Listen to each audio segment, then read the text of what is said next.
그럼 시작하겠습니다. 일단은 그 다들 모델링 프로젝트에 대해서 뭔가 어려움을 진행에 겪고 있는 것 같아서 뭔가 제가 첨언을 하면은 저번에 저는 못 들었지만 뭐 서비스 하나 연구틱하게 무조건 해야 된다라는 식으로 뭔가 전달이 된 것 같은데 사실 꼭 그건 아니고요. 직전에 했던 모델링 프로젝트들 보시면 그냥 그런 방향으로 진행해도 되는데, 저희 선배님께서 뭔가 해주신 피드백이 모델링을 좀 더 디벨롭하면 좋겠는데, 그 방법 중에가 이제 서비스화 하는 게 있고, 최신 소타 모델을 써서 뭔가 더 디벨롭하는 게 있다. 이 정도라서 1차 발표에도 너무 부담을 가지실 필요는 없고, 아직 누가 올지도 안 정했고, 저희끼리 피드백을 할 수도 있는 거여가지고, 아직은 너무 부담스럽게 생각 안 하시고 진행해도 됩니다. 네. 저는 LLM 베이직이라는 세션을 오늘 준비했고요.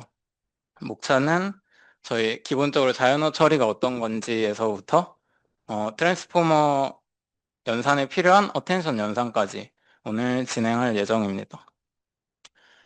그래서 먼저 프리뷰로 저번 CNN 세션에서 했던 내용을 살짝만 복습해 보면 저희 CNN은 왜 CNN 연산이 생겼냐라는 게 중요한데요. CNN 연산은 저희 공간적 구조를 잘 뽑아내기 위해서 컨볼루션 연산이라는 걸 합니다. 그래서 여기 써진 것처럼 CNN은 이미지의 공간적 구조를 유지한 채 특징을 추출한다. 결국에 우리는 이미지를 데이터셋에서 사용할 때는 뭔가 특징을 뽑아내잖아요. 그러니까 뭐 고양이가 있다던가 어떤 부분이 밝다거나 그래서 그런 것들을 뽑아낼 때 CNN을 사용한다. 그래서 결국 CNN에서 중요한 건 피처 익스트랙션, 특징을 잘 추출하는 거고, 그거는 이제 우리가 피처 맵을 구축하는 걸로 성능이 좌우가 된다. 그렇다면 저희는 이제 NLP를 볼 건데요. NLP는 저희 CNN에서 했던 것과 같이 출력 형태에 따라서 태스크를 다르게 정의가 됩니다. 그래서 NLP에서도 지금 아래 보시면 5가지 형태가 있는데 이렇게 입력 출력의 종류에 따라서 저희가 문장을 넣을 수도 있고 아니면 단어를 넣어서 뭐 단어가 나오던 아니면 고양이라는 걸 넣어서 뭔가 설명이 나올 수도 있고 그게 되게 다양한 구조가 있습니다. 그렇다면 이제 CNN과 NLP 저희가 이제 배울 뭐 RNN 모델이든 LSTM 모델이건 간의 차이를 보면은 저희 CV, 즉 CNN에서는 픽셀 그리드에서 공간적 패턴이 핵심이 됩니다. 즉, 이게 병렬 피처 익스트랙션, 그러니까 피처 맵을 계산을 하면서 특징들을 다 뽑아낼 수 있다는 건데요. 근데 이제 NLP에서는 그런 공간적 정보는 필요가 없습니다. NLP에서는 토큰, 즉 단어죠. 단어를 토큰이라 생각하시면 되는데 그 단어의 순서와 그리고 컨텍스트, 즉 문맥이 핵심이 됩니다. 그래서 이전 정보가 현재 우리가 문장을 해석하는데 직접 영향을 끼치게 되는 거죠. 그래서 저희가 이제 볼 RNN 모델에서는 CNN의 웨이트 쉐어링 아이디어는 유지하면서 시간축으로 공유하는 모델이 필요하게 되는 겁니다. 네. 그럼 이제 프리뷰는 끝났고, 제 NLP에 대해서 알아보면, NLP라고 많이 들어보셨을 거예요. NLP는 내추럴 랭귀지 프로세싱의 약자고요. 해석하면 자연어 처리가 되겠죠? 자연어는 제가 지금 하는 말같이 사람들이 하는 말이라고 이해를 하시면 돼요. 근데 컴퓨터는 저희가 하는 이런 말을 곧이 곧대로 이해를 하지 못합니다.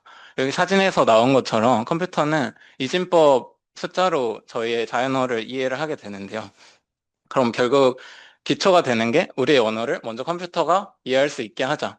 그걸 이제 자연어 처리라고 생각하시면 돼요. 그래서 NLP는 인간 언어를 컴퓨터가 이해하고 생성하고 요약하고 분류하도록 만드는 분야이다. 그래서 뭐 예시로 아래 있는 것들이 있고요. 그냥 언어 모델에 관한 모든 것이 NLP다라고 생각하시면 됩니다. 그러면 저희가 LLM을 쓴다고 많이 얘기를 하는데요. LLM은 라지 랭귀지 모델의 약자죠. 그래서 맨 앞에 있는 라지라는 거는 실제로 진짜 거대라는 뜻을 의미를 하거든요. 그래서 뒤에 나오면 이제 배우겠지만 파라미터 수라던가 데이터 수가 많은 것, 즉 큰 거를 이제 거대 언어 모델이라고 합니다. 그래서 뭐 챗GPT, 뭐 메타 AI, 딥시크, 뭐 클로드 뭐 이런 것들이 다 되겠죠. 근데 여기서도 앞에 시계열 데이터, 즉 문맥을 중요시한다고 했었는데 이것 또한 똑같이 순서와 문맥을 모델링 한다는 목표는 동일하게 진행이 됩니다.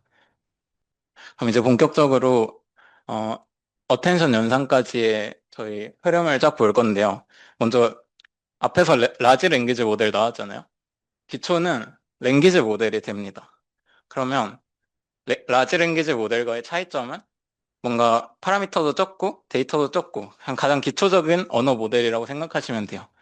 그때 이제 시초가 되는 걸로 저희가 알 수 있는 게 N그램 랭귀지 모델이라는 게 있거든요. 그래서 이거는 어떤 식으로 단어를 예측을 하냐면 뭐 위에 식들은 어려울 수 있으니까 빼고 맨 아래에 있는 식만 보시면 돼요. 그래서 우리는 조건부 확률로 확률을 계산합니다. 뒤에 있는 The water of Weldon Pond is so beautifully 라는 문장이 나왔을 때 그 다음 단어로 blue가 나올 확률을 계산을 하는 건데 그럼 분모에는 뒤에 문장이 나올 확률이 되는 거고 분자에는 blue까지 해서 나올 확률이 되는 거죠. 그래서 이렇게 가장 기초적인 랭귀지 모델을 옛날에는 사용을 했는데요. 근데 한계점들이 있겠죠. 첫 번째 한계점이 데이터 희소성 문제가 생기게 돼요. 왜냐면 어 뷰티풀리 다음에 블루가 오는 데이터는 엄청 많을 수 있는데 저 앞에 문장이 다 나오고 블루가 나오는 데이터 수는 극단적으로 적어질 수가 있단 말이죠. 그럼 이게 정말 엄밀한 확률일지에 대해서는 의문점이 생기게 됩니다. 그런 한계점이 있고 두 번째는 컨텍스트, 즉 맥락 정보를 얻을 수가 없게 됩니다. 네. 그냥 이 문장 다음에 해당 단어가 나올 확률로 계산을 하기 때문에 맥락 정보를 확인을 할 수가 없고요. 세 번째는 저희 out of vocabulary라고 해서 저희 데이터에 없는 단어가 나왔을 때는 아예 그 단어 등장 확률이 다 제로가 되겠죠. 그럼 이런 문제점을 해결하기 위해서 저희가 나오는 이제 기법들이 첫 번째로 뉴럴 네트워크를 사용하게 됩니다. 네, 뉴럴 네트워크를 사용하는데 뉴럴 네트워크를 저희가 사용하기 위해서는 오타가 있네요. 월크가 아니라 월드입니다. 워드 임베딩을 진행을 해줘야 돼요. 워드 임베딩에 대해서는 뒤에서 다룰 건데 결국에 단어를 이 숫자 벡터로 변환을 해주는 겁니다.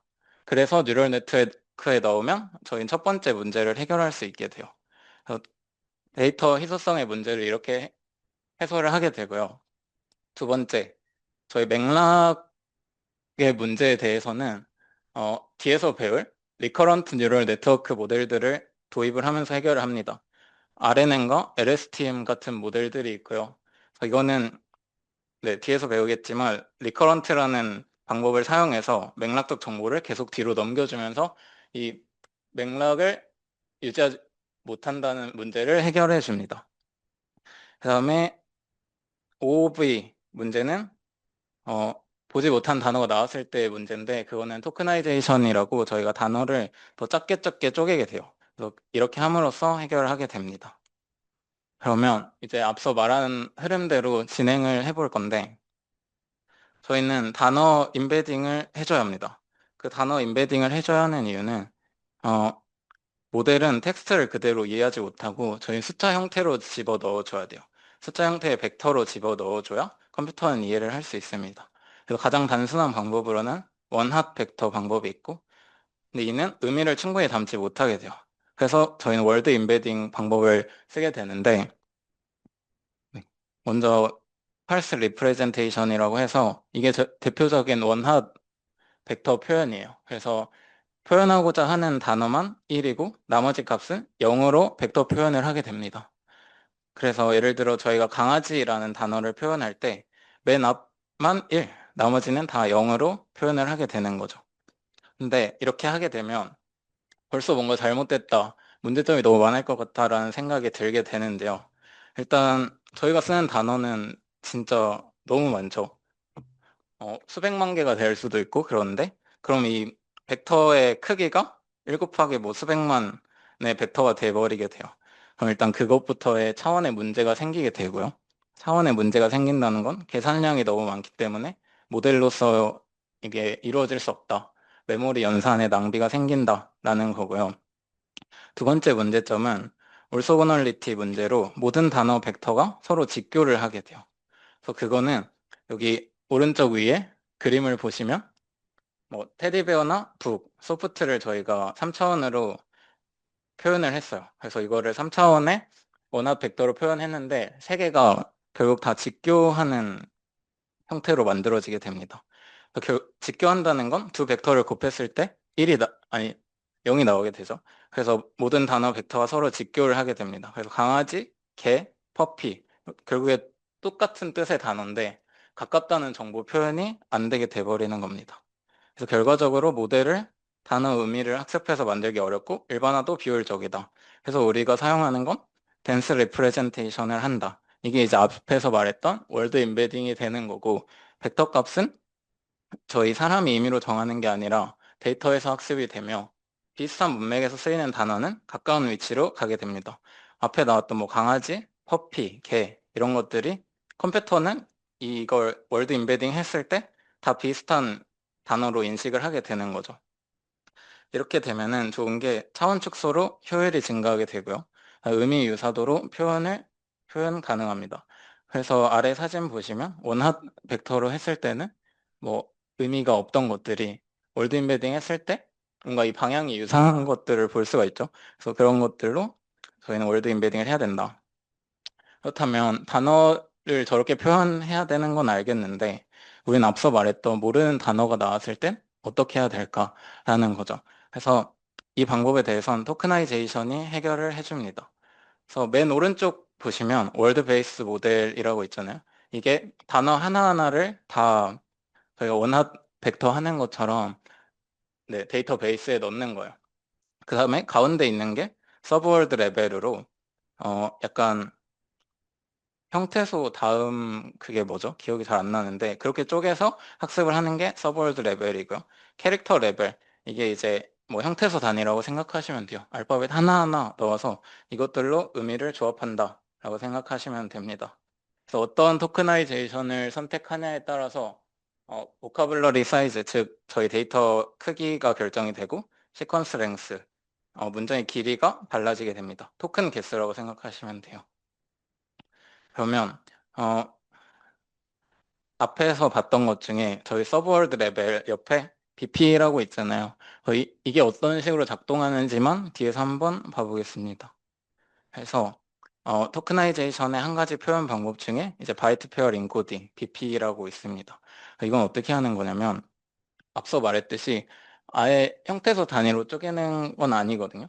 그래서 이걸 학습하는 과정은 먼저 모든 네, 글자 하나하나를 쪼개게 됩니다. 그랬을 때 어, 빈도가 높게 나오는 조합을 하게 학습이 되는데요. 그래서 이 단어들을 보시면 뭐 뉴어나 와이더나 로어나 이런 거에서 ER이 되게 많이 나오잖아요. 그래서 이렇게 한번 빈도가 제일 높은 건 합쳐주고 또 계산을 해서 빈도가 높은 것들은 또 합쳐주고 그렇게 계산을 해서 저희가 토크나이제이션을 하는 방법이 있습니다. 그래서 실제로 이 방법을 되게 주로 많이 사용한다고 알고 있습니다. 그 다음은 월투백이라고 구글에서 제안한 인베딩 학습 방법인데요. 이거는 저희가 단어들을 인베딩 할 때 비슷한 단어 벡터는 비슷하게 의미를 해석할 수 있도록 해야 되는데 그 방법이라고 네, 받아들이시면 돼요. 그래서 문맥을 통해서 의미를 학습하고 그러면 의미가 비슷한 건 거리가 가깝게 그렇게 되겠죠. 그래서 그 방법으론 두 가지가 있는데요. 먼저 CBOW라고 Continuous Backward라는 게 있어요. 그래서 이거는 어, 가운데 단어가 비었을 때 저희는 양 옆에 있는 단어들의 의미를 보고 가운데 단어를 예측하는 방법입니다. 그리고 두 번째는 스킵그램이라고 중심 단어, 즉 가운데 단어를 이용해서 주변 단어를 예측하는 방법입니다. 두 개의 장단점이 있는데 사실 뭐 제가 월드 임베딩을 할 일도 없어가지고 이런 거는 네, 중요치 않다고 말해주고 싶고요. 그래서 월투백에서 효과적인 방법으로 이걸 학습할 때는 소프트맥스를 쓰는데 소프트맥스 계산 비용이 발생이 하게 돼요. 왜냐면 네, 음, 결국에 단어는 엄청 많다고 했기 때문에 그런 경우에 분모에서 보카블러리 전체 부익의 단어에 대해 계산해야 되는데 그거에 대한 비용이 너무 크다. 문제가 생기게 되고 그래서 해결하는 방법 중에 하나가 네거티브 샘플링이라는 방법을 사용하게 됩니다. 그래서 실제 문맥 단어는 포지티브로 두고 랜덤 샘플 단어는 네거티브로 둬서 이거를 포지티브인 단어랑은 가깝게 다음에 네거티브인 단어랑은 멀어지게 학습을 하는 방법입니다. 그래서 계산량이 대폭 감소하게 되고 실전에서 가장 많이 사용하는 방법이라고 합니다.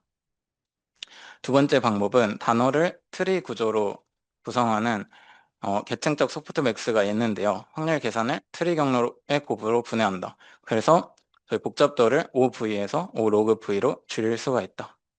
네. 뭐, 이 방법도 있는데 이거는 네, 통계 기반으로 앞에서 봤던 것처럼 그대로 계산을 하는 거고요.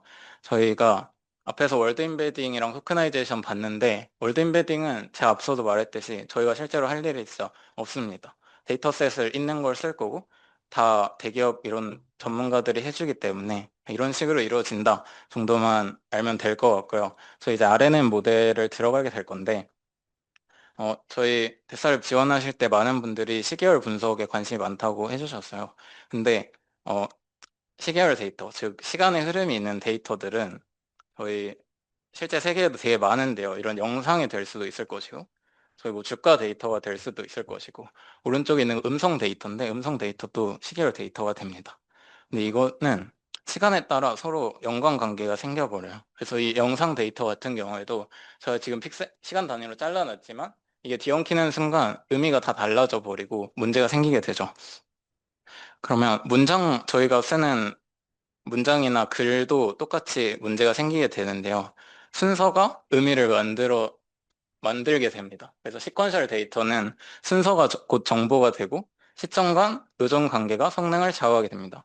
즉, 이게 약간 말이 어려울 수 있는데 그냥 컨텍스트가 되게 중요하다는 거예요. 그래서 동일한 단어라도 순서가 바뀌면 의미가 달라진다. 뭐 예시가 이렇게 있는데 didn't 위치가 바뀌면 아예 문장 뜻이 달라지겠죠. 예를 들어 store 앞에 오거나 그러면 아예 문장 의미가 달라지게 됩니다. 그래서 이 시퀀셜 데이터를 잘 다루기 위해서 우리는 모델을 쓰게 되는데,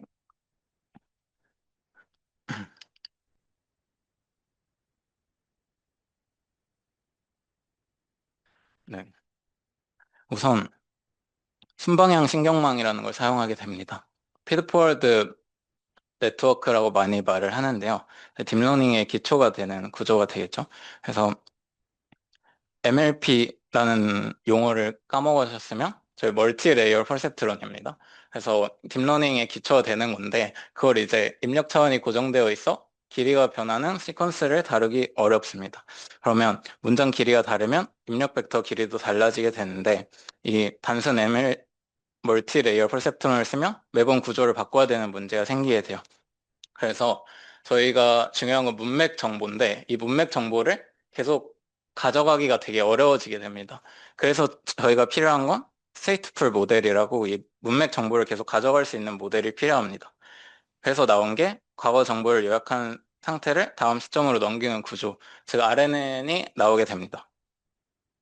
그래서 지금까지 뭔가 한번 요약을 해드리면 저희는 컴퓨터가 사람의 말, 즉 자연어를 이해하기 위해서는 뭐 토크나이제이션이 필요했고 월드 임베딩이 필요했습니다. 그리고 우리가 말하는 언어, 즉 글, 문장 같은 걸 이해하기 위해서는 그냥 딥러닝보다는 뭔가 맥락을 잡을 수 있는 요소들이 들어간 딥러닝 기법이 필요했다. 그래서 나오는 게 저희는 RNN이라고 생각하시면 됩니다. 그래서 Recurrent Neural Network라고 되어 있는데 이걸 줄임말이 RNN이고요. 그래서 여기 리커런트라는 말을 여러분 그래도 들어보셨잖아요. 순환이라는 의미인데 이전 시점의 상태가 다음 시점 계산에 재사용이 되게 됩니다. 이게 무슨 말인지 잘 모를 수가 있는데요. 어, 다음 슬라이드를 먼저 보시면 음, 이 구조를 봤을 때 X가 인풋이고 이제 위에 있는 아웃풋이 Y거든요.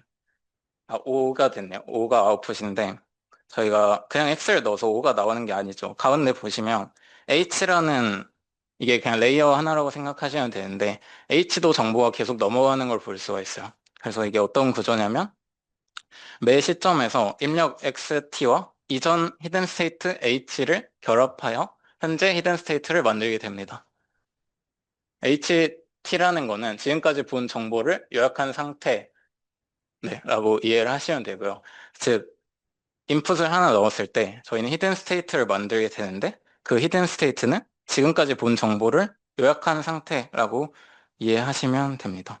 그래서 XT와 네, 여기 두 번째 줄에 있는 거. XT와 이전 시점의 히든 스테이트 HT-1을 결합한다는 건 현재 시점의 인풋과 그 전의 정보들, 즉 이전 맥락 컨텍스트를 결합해서 현재 히든 스테이트를 만든다는 겁니다.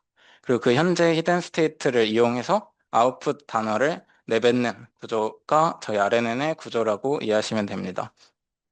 그래서 RNN은 과거 정보를 잃지 않고 시점마다 업데이트하며 문맥을 유지할 수가 있다. 근데 여기 완벽하지 않지만이라고 되어 있잖아요. 물론 RNN을 지금 저희가 쓰지 않고 있기 때문에 당연히 문제점이 있다는 걸 인지할 수 있는데 그 문제점은 뒤에서 바로 이제 나오게 됩니다. 음. 먼저 이제 RNN의 구조를 살펴보면 제가 앞에서 말씀드린 것처럼 인풋 레이어, 그다음에 히든 레이어, 아웃풋 레이어 이렇게 세 개의 레이어가 있게 됩니다. 그래서 인풋 레이어를 먼저 보면은 인풋 레이어는 그냥 되게 쉬워요. 그냥 시퀀셜 데이터의 값 타임 스텝에서 입력을 받아 처리한다. 그러니까 그냥 단어를 하나씩 받아 처리한다고 생각하시면 됩니다.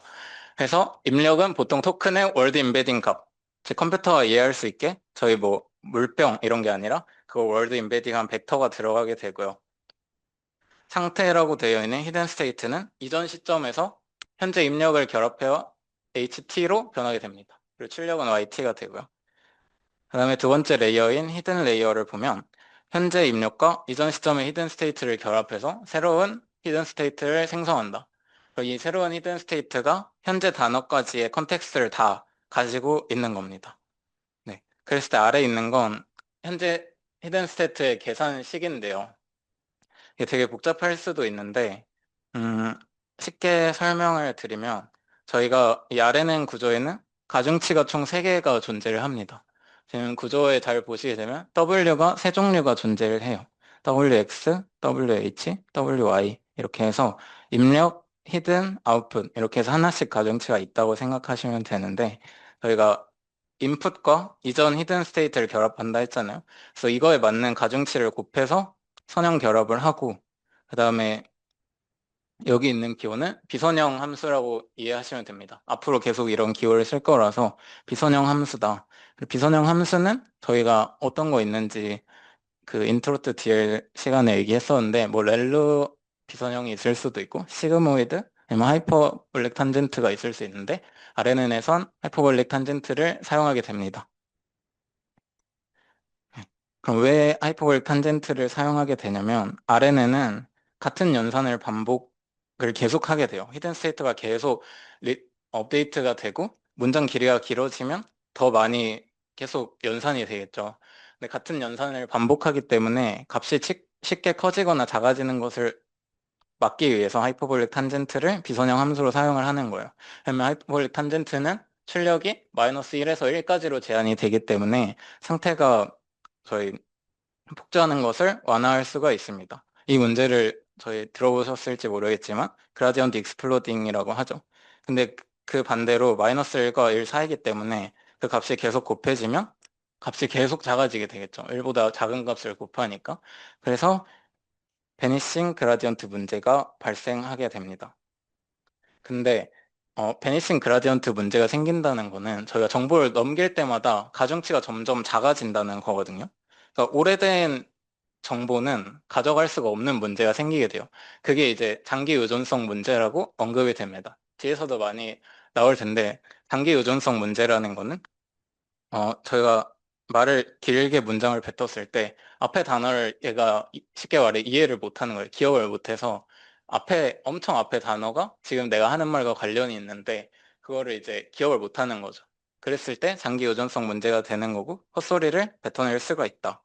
그래서 이게 RNN의 가장 큰 문제점이라고 생각을 하시면 됩니다. 그래서 뒤에 나올 LSTM GRU에서 이걸 해결하려고 시도를 합니다. 근데 해결했다고 안 썼고 해결 시도라고 썼잖아요. 결국 뒤에서도 해결을 못해요. 그래서 어텐션 메커니즘이나 저희가 LLM이 나오게 된 겁니다. 그래서 아웃풋 레이어 보시면 아웃풋 레이어는 히든 레이어에서 저희 생성된 히든 스테이트를 기반으로 최종 출력을 생성하게 되는데 저희 히든 스테이트는 현재 인풋까지의 컨텍스트 정보를 다 가지고 있다고 했잖아요. 이걸 이제 가중치랑 연산을 한번 해서 소프트맥스 함수에 넣어줍니다. 소프트맥스 함수에 넣어주는 이유는 소프트맥스는 확률값의 합을 1로 만들어주는 함수예요. 그래서 어떤 단어에 출력하는 확률이 가장 높을지 계산을 해서 가장 높은 확률의 단어를 아웃풋으로 뱉어낸다. 그게 아웃풋 레이어가 하는 일입니다. 그래서 RNN의 종류로는 뭐 되게 다양한 것들이 있어요. 뭐 원투 매니부터 다양한 문장을 넣어서 단어 하나가 나오는 게 될 수도 있고 문장을 넣어서 문장이 나오는 뭐 번역일이 될 수도 있고 뭐 이런 다양한 것들이 있습니다. 그래서 RNN을 훈련시킬 때는 어떻게 할 수가 있냐면 어 제가 이쪽 과제를 내야 되는데 이걸 낼지는 아마 모르겠어요. 이 구조를 설계한 네, 파이토치로 구현하는 걸 할지는 모르겠는데 결국 훈련하는 건 저희가 변할 수 있는 건 결국에 가중치밖에 없잖아요. 인풋은 뭐 매번 어차피 바뀌는 거고 아웃풋은 인풋에 따라 바뀌는 거고 하니까 저희는 가중치 3개를 결국에 학습을 해줘야 합니다. 그리고 이 가중치들은 모든 스텝이 같은 파라미터를 공유한다고 쓰여져 있는데 이게 무슨 뜻이냐면 뭐 예를 들어 입력 가중치를 저희가 정했는데 그거는 모든 타임 스텝에 똑같이 그 똑같은 입력 가중치를 쓴다는 거예요. 그래서 이 가중치 3개는 모두 다르고 타임 스텝에 맞게끔은 다 똑같다 라고 이해하시면 되고 뭐 모든 모델을 저희가 공부할 때 나오는 건데 항상 똑같아요 구조가. 로스 함수를 설정을 하고 로스 계산을 해줍니다. 그 다음에 그 로스를 미분해서 어, 최적이 되는 즉 최소화 되게끔 하겠죠. 로스가 최소화 되게끔 하는 파라미터를 업데이트를 해준다. 이거는 뭐 RNN이 아니라 사실 CNN도 마찬가지였을 것이고 뒤에 배울 생성 모델 뭐 이런 거에서 다 똑같이 구성이 됩니다. 그래서 로스 계산하는 식이 쭉 뒤에 있는데요. 계산식을 구체적으로 보진 않고 중요한 것만 보면은 일단 여기 크로스 엔트로피라고 세 번째 식에 쓰여져 있는데요. 크로스 엔트로피라고 이거는 다들 기억을 하시면 좋을 것 같아요. 저 엔트로피를 첫 세션에 아마 한 것 같은데 크로스 엔트로피는 어, 저희가 내뱉는 답이랑 실제 답이랑 얼마나 다른가 이거를 뱉는 거거든요. 그래서 이걸 당연히 로스 함수로 써야겠죠. 저희는 올바른 답인 단어를 뱉는 게 저희의 목적이니까. 그래서 이거 크로스 엔트로피 함수를 로스로 저희는 계산을 한다. 그랬을 때 뭐 미분하는 과정은 저희가 인트로트 DL에서 했듯이 체인을 써가지고 이제 가중치로 로스를 미분을 다 해줍니다. 근데 가중치가 3개였잖아요. 그래서 3개로 다 미분을 해주는데 뭐 되게 복잡하지만 저희가 뭐 파이터치로 구현을 할 때는 이런 거 할 필요가 없이 그냥 백프로파게이션 한번 쓰면 되는 거라서 이런 거 식에 너무 겁먹지 마시고 결국에 가중치 3개니까 우리는 3번 네, 미분을 해준다. 그래서 3개의 파라미터 업데이트를 또 해주면 돼요. 여기까지가 그 값이고 앞에 수식이 궁금하신 분들은 한번 미분하는 거 하나하나 따라가 보시면 되게 도움이 될 겁니다. 그러면 RNN의 한계점에 대해서 다시 말씀을 드리면 어, 앞에서 말씀드렸지만 장기 의존성 문제가 생기게 됩니다. 베니싱 그라디언트 프로블럼이라고 하는데 이거의 반대는 저희 앞에서 또 언급했듯이 익스플로딩 그라디언트가 될 수 있고요. 그래서 긴 시퀀스에서 이전의 중요한 정보를 효과적으로 기억하지 못하는 현상이에요. 그 이유는 업데이트할 때 가중치가 1보다 작은 것들이 계속 곱해지기 때문에 결국에 0에 가까워지므로 옛날 정보는 효과적으로 기억을 하지 못하는 겁니다. 그래서 뭐 아래 영어로도 써져 있는데 네, 한번 읽어보시면 될 것 같습니다. 그래서 그 다음은 LSTM이라는 모델이 나오게 됩니다. LSTM 모델이 나오게 된 이유는 당연히 앞에